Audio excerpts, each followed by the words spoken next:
수시 면접을 앞두고 상담을 받기 위해 담임 선생님을 찾은 효림 양. 잘한다. 안녕하세요.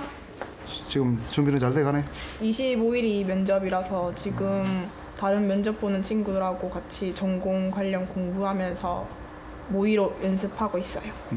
어떤 첫 인상이 중요하니까 효림이는 뭐 인상 면에서 좋으니까 좋은 점수 받을 거라 생각하고 면접은 항상 자신감이 있고 아는 대로 이야기하고 그래 좀 하자.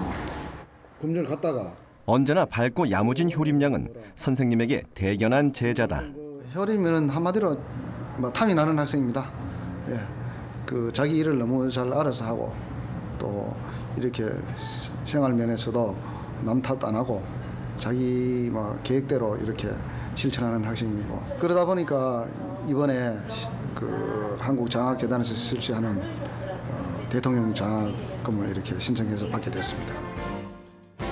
지난 6월 효림 양은 어려운 환경 속에서도 성실히 공부한 학생에게 주어지는 대통령 드림 장학금을 받았다.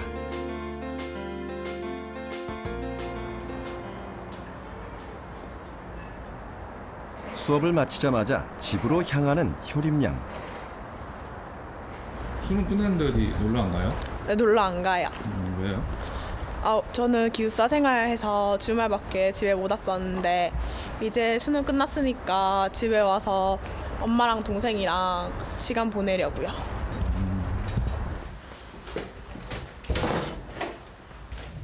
그러나 아무도 효림 양을 맞이해 주지 않는다. 효림 양에게는 익숙한 일상이다. 일 때문에 바쁜 어머니를 대신해 효림 양은 어린 시절부터 집안일을 도맡아 해왔다. 왔나? 밥 먹었어? 아니 오늘 밥 안 먹었어. 그럼 먼저 씻어. 고등학교에 들어가 기숙사 생활을 하기 전까지 2살 터울의 동생을 챙기는 건 역시 효림 양의 몫이었다. 밥 다 됐어. 앉아, 밥 먹자.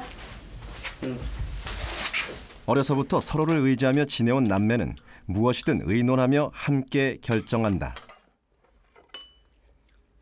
엄마 생일인데. 아 그래? 뭐 살 건데? 요새 너무 날이 춥더라. 뜻인가 해서 내복. 아니면 외투? 노트 하나 주실까? 그래?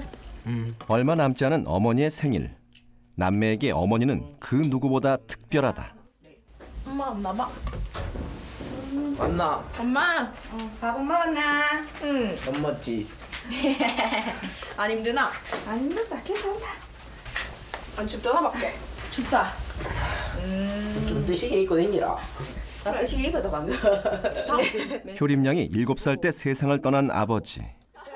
그때부터 어머니는 가족의 생계를 책임져 왔다. 넉넉하지 않은 형편 속에서도 반듯하게 자라온 효림 양이 대견하면서도 어머니는 못내 미안하다. 미안한 거는 일단 다른 애들보다 이렇게 뒷바라지를 좀 많이 해줘야 되는데 제가 많이 못 해줬어요. 뭐 좋은 학원도 보내줘야 되고 그래서 그런지 중학교 때까지는 공부를 좀 잘했거든요. 뭐 잘하기도 하고 뭐 여러 가지 많이 했는데 고등학교 올라가더니 갑자기 좀 많이 힘들었어요. 그래서 그때 많이 못 도와준 게 정말 미안하게 생각해요. 고등학교 처음 올라와서 좀 힘들었었어요? 아무래도 집에 살다가 기숙사 환경에 적응하기도 힘들었고 또 배우는 과목 수도 많아지고 수준도 높아지니까 공부하는 데 좀 어려움이 있었어요. 중학교 때까지 효림 양은 늘 최상위권이었다. 수업을 잘 듣고 필기 내용만 잘 숙지해도 만족할 만한 성적이 나왔다. 그래서 고등학생이 됐을 때도 평소대로 공부하면 좋은 성적을 받을 거라고 생각했다. 하지만 첫 중간고사 결과는 참담했다. 효림 양은 대부분의 과목에서 4등급을 받았다. 사실 저는 중학교 때처럼 공부 열심히 하면 고등학교 와서도 어느 정도 성적을 받을 수 있을 거라고 생각했는데 그건 저만의 착각이었나 봐요. 그리고 또 주변의 친구들을 보니까 중학교 때는 볼 수 없었던 치열한 경쟁을 하고 정말 열심히 공부하는 모습을 보면서 저도 많은 반성을 하게 되었어요. 이후 효림양은 열심히 공부하는 친구들에게 지지 않기 위해 새로운 각오로 공부하기 시작했다. 새벽 1시까지 책상을 지키며 공부한 효림양. 그러나 생각과 달리 성적은 쉽게 오르지 않았다. 다른 과목들은 상승세를 타기 시작했지만 암기 과목 성적은 제자리 걸음이었다. 제가 원래 암기 과목에 되게 약했는데 고등학교에 올라와서도 여전히 암기 과목을 감당할 수가 없더라고요. 다른 과목은 열심히 해서 어느 정도 성적을 올렸는데 사회탐구와 같은 암기 과목은 2학년 때까지 4등급을 받고 그랬어요. 그래서 지금처럼 공부하면 안 되겠다는 생각이 들었고 새로운 공부 방법이 필요하다는 생각을 하게 되었어요. 암기에 취약했던 효림양이 찾아낸 특별한 공부법, 삼색 필기법을 공개한다. 오늘 효림양은 후배들에게 자신의 고민을 해결해준 필기법을 소개하기로 했다.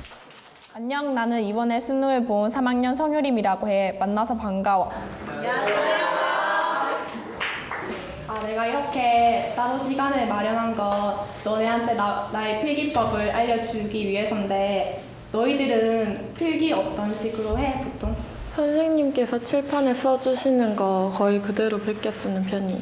가끔씩은 그냥 제가 하고 싶은 대로 필요한 것만 적기도 해요. 저도 대체로 그냥 선생님이 필기해 주신 거 그냥 그대로 적고 뭐 만약에 중요한 거 있으면 색깔 펜 이용해가지고 그냥 그렇게 하는 편이에요. 대부분 친구들이 선생님께서 필기해 주시는 내용을 그대로 받아 적는 것 같네. 나 같은 경우에는 수업 시간에 그냥 선생님 필기를 베껴 썼지만 혼자 공부할 때는 조금 다른 방식으로 공부를 했어. 삼색 필기의 기초가 되는 것은 바로 수업이다. 효림양은 선생님이 판서해주는 내용을 빠짐없이 깔끔하게 받아 적었다. 특히 보안회가 중심이 돼갖고 일제히 황무지개간 요구권에 대해서 반대 운동을 전개했다. 특히 모의고사에 많이 나온다 이게. 요것도 역시 모의고사에 많이 나오고. 수업 중에 선생님이 강조하는 내용이 있으면 그 부분은 색깔을 바꿔 파란 펜으로 필기했다. 선생님이 강조하는 내용일수록 시험에 출제될 가능성이 높다. 그래서 색깔을 다르게 나중에 필기를 볼 때 좀 더 찾기 쉽게 표시한 것이다. 삼색 필기법 1단계 핵심. 선생님이 강조한 내용은 파란색으로 필기할 것. 자습 시간이 되면 효림양은 필기한 내용을 새로운 노트에 옮겨 적으며 그날그날 공부한 내용을 복습했다. 이때 역시 수업 시간과 똑같이 선생님이 강조했던 내용은 파란색으로 필기했다. 필기를 옮겨 적고 나면 교과서를 다시 읽으며 본격적인 복습을 시작했다. 필기 내용 외에 더 알아둬야 할 내용은 없는지 확인하는 과정이었다.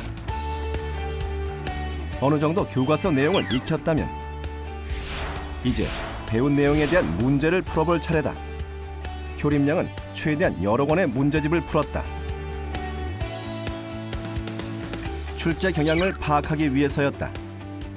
여러 문제집에서 반복해서 나온 내용이 있으면 필기한 부분에서 찾아 빨간 펜으로 표시해두었다.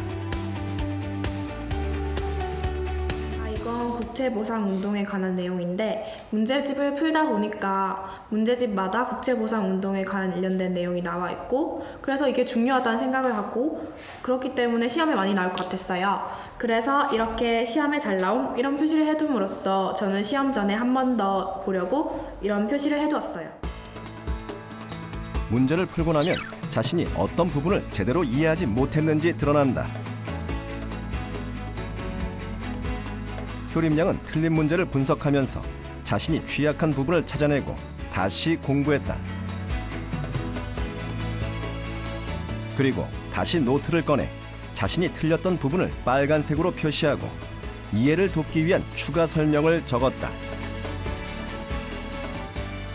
삼색 필기법 2단계 핵심. 문제를 풀며 알아낸 것들을 빨간색으로 필기할 것. 중요한 내용만 담는다고 좋은 필기는 아니다. 문제는 어디에서든 나올 수 있다. 효림양은 교과서를 다시 보며 필기나 문제집에는 없지만 알아두면 좋을 내용을 연필로 필기했다. 이 부분은 제가 필기한 부분에는 없고 교과서에만 있는 내용인데요. 아주 중요한 내용은 아니지만 선지로도 가끔 나오고 내신에서 허를 찌르기 위한 문제로도 나와요. 그래서 저는 이러한 부분을 알아두면 좋을 것 같아서 연필로 적어뒀어요. 필기한 내용을 쭉 복습하며 부족한 부분은 없는지 확인한 효림양. 그 과정에서 궁금한 점이 생기면 연필로 질문을 적어두었다. 그리고 선생님을 찾아가 바로 의문을 해결했다. 궁금증도 해결하고 부차적인 설명까지 들을 수 있으니 일석이조. 의문이 해결되면 바로 노트를 펼쳤다. 그리고 질문을 썼던 자리에 선생님의 답변을 간단하게 정리해서 적어두었다.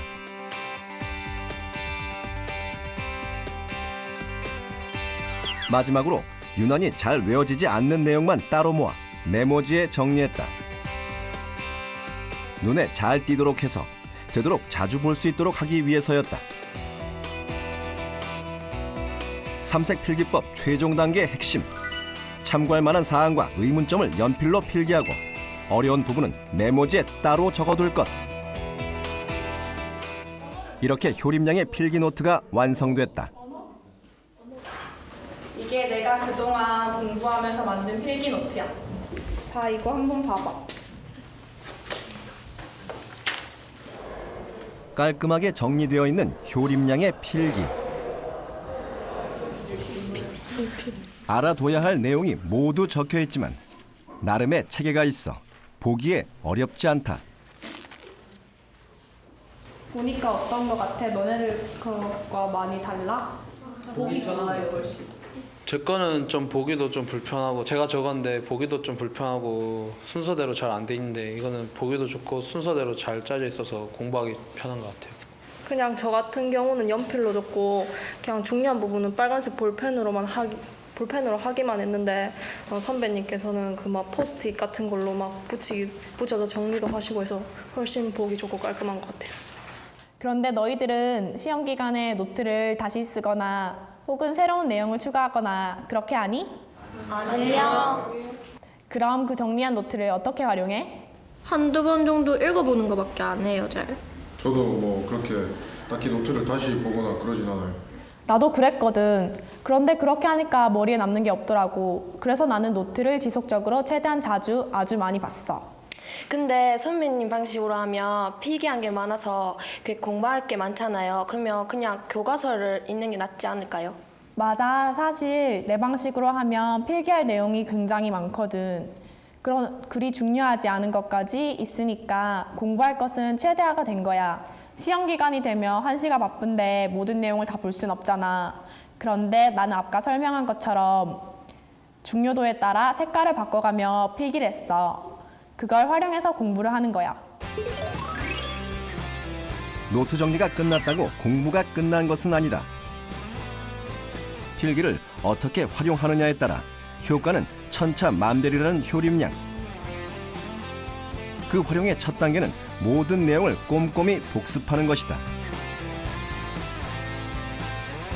연필로 적어둔 참고사항도 예외는 아니었다.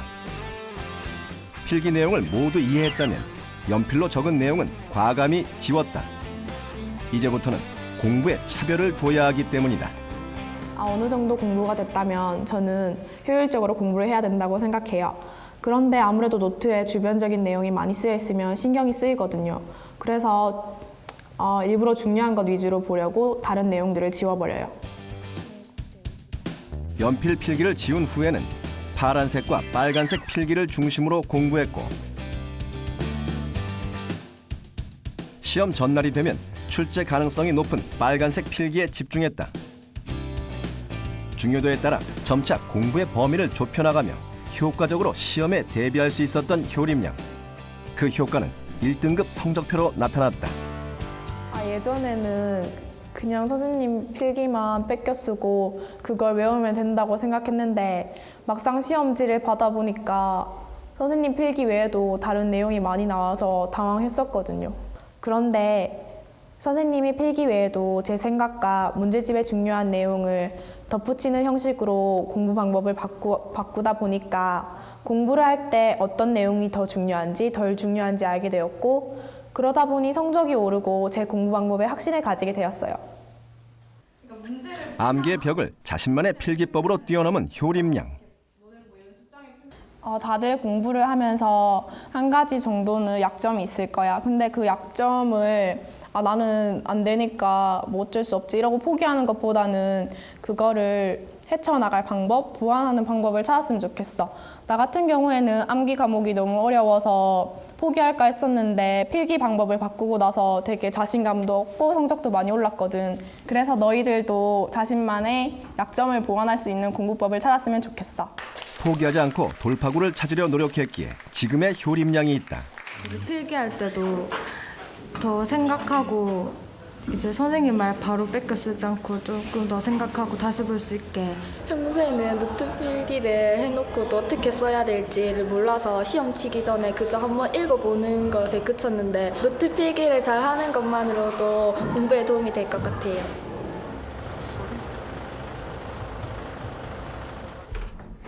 오늘따라 잃은 동생의 귀가. 왔어? 오늘 수업은 어땠어? 오늘 시험 쳤는데. 잘 쳤나? 아니 좀 못 쳤다. 고등학교 1학년인 효경군은 오늘 모의고사를 봤다. 한국사. 시험 많이 못 봤나? 잘 본 것도 있는데 암기 과목 같은 거 못 봤다. 요즘 효림 양은 동생의 선생님을 자처하고 있다. 탐구 과목에 유난히 약하다는 효경군. 시험지를 보니 틀린 문제가 반이다. 왜 이렇게 많이 틀렸어? 어떤 부분이 제일 어려운데? 외울 게 너무 많고 예를 들어서 그냥 어떤 사람이 어느 시대에 뭘 했는지 그런 게 좀 헷갈린다. 평소에 그런 공부 어떻게 하는데? 그냥 책 읽고 막 외우고 그래 공부하는데. 그냥 외우니까 그렇지. 나도 예전에 윤리 같은 암기 과목 공부할 때 학파도 많고 학자도 많고 그래서 사상 막 헷갈리고 그래서 고생 좀 했거든. 그래서 누나는 마인드맵으로 공부했다. 학파와 그에 속한 인물들의 사상을 확실히 구분해 익혀야 하는 윤리 과목. 효림 양은 그 연결고리를 확실하게 파악하는 것이 관건이라고 생각했다.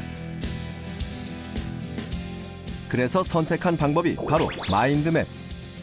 우선 가운데 뿌리가 되는 학파를 적고 각각의 학자들이 가진 사상의 특징을 적으며 가지를 뻗어나갔다. 그렇게 일단 아는 내용을 쭉 적어 마인드맵을 완성하고 나면 다시 교과서를 읽으며 부족한 내용이 없는지 확인했다. 부족한 부분이나 틀린 부분이 있을 경우 파란색 펜으로 그 내용을 보완했다.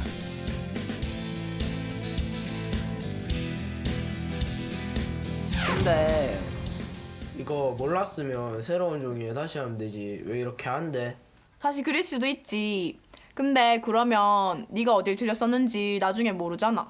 네가 잘못 쓴 거는 네가 공부를 덜 한 거잖아. 그러면 그 부분을 더 공부해야 되지 않겠어? 그러니까 네가 알고 있었던 부분이랑 몰랐던 부분을 확실히 구별하기 위해서 이렇게 하는 거야. 그럼 이렇게만 하면 되나? 나도 처음에는 이렇게까지 하고 문제를 풀었는데 막상 문제를 푸니까 개념이 헷갈리더라고. 그래서 좀 더 개념을 확실히 세울 필요가 있다는 생각이 들었어. 관건은 여러 단원을 아우르는 사고 능력. 문제를 풀며 개념 간의 공통점과 차이점을 활용해 출제되는 경우가 많다는 것을 알게 된 효림 양. 그래서 마인드맵을 보충하기로 했다. 문제 자주 나오는 학파 간, 사상 간의 연관성을 빨간 펜으로 보충해서 적어 넣었다. 우선 아는 대로 마인드맵을 적고 부족한 부분은 파란 펜으로, 문제에서 알게 된 내용은 빨간 펜으로 보충한다. 이렇게 마인드맵으로 총정리를 하니까 시험 볼 때 어떤 키워드를 보면 그게 가지를 뻗어 나가더라고요. 여기서 보면 이 키워드는 이 학자에 대한 거고 이 학자는 또 어떤 학파, 어떤 사상을 가지고 있는지 알 수 있어요. 그러다 보니까 시험 칠 때 헷갈리지도 않고 정확한 답을 고를 수 있었어요. 근데 보통 마인드맵으로 윤리를 완벽하게 마무리할 수 있었다는 효림 양. 이렇게 네가 완벽하게 쓸 수 있을 때까지 수정하면서 쓰면 돼.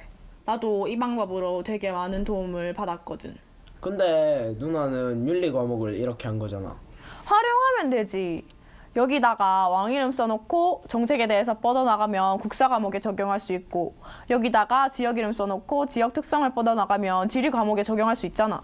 처음에 이 방법 쓰면은 되게 헷갈리고 시간이 많이 든다고 생각이 드는데 이 방법을 여러 번 쓰다 보면은 머릿속에 개념이 정립돼서 나중에 시험 볼 때 되게 유용하고 편리하거든. 그러니까 니도 이 방법 한번 써서 니한테 도움이 되었으면 좋겠어. 찾고자 하면 돌파구는 어디에나 존재한다. 그 방법을 찾는 것이 공부의 핵심이다. 바람이 억새를 흔드는 고즈넉한 산길. 이곳에 효림 양의 아버지가 계신다. 제가 고3이고 아무래도 공부하다 보니까 시간이 없어서 오랜만에 온 것 같아요. 올 때마다 좀 어때요? 마음이? 어렸을 때 돌아가셔서 별로 기억은 많이 없는데 그래도 아빠니까 보고 싶죠. 많이. 오랜만에 찾아온 아버지의 산소. 말없이 아버지와의 시간을 가지는 효림 양. 그 앞에서 무슨 생각을 했을까? 제 꿈이 외교관인데 앞으로 더 열심히 해서 나중에 국제 질서를 이끌어가는 미래 최고의 외교관이 되어 다시 찾아뵙겠다고 아버지께 말씀드렸어요. 꼭 그렇게 할 수 있을 것 같아요? 네, 꼭 그렇게 되기 위해서 열심히 노력할 거예요. 힘든 순간 앞에서도 언제나 당당했던 효림 양. 이제 또 다른 시작 앞에 서 있지만 아무것도 두렵지 않다.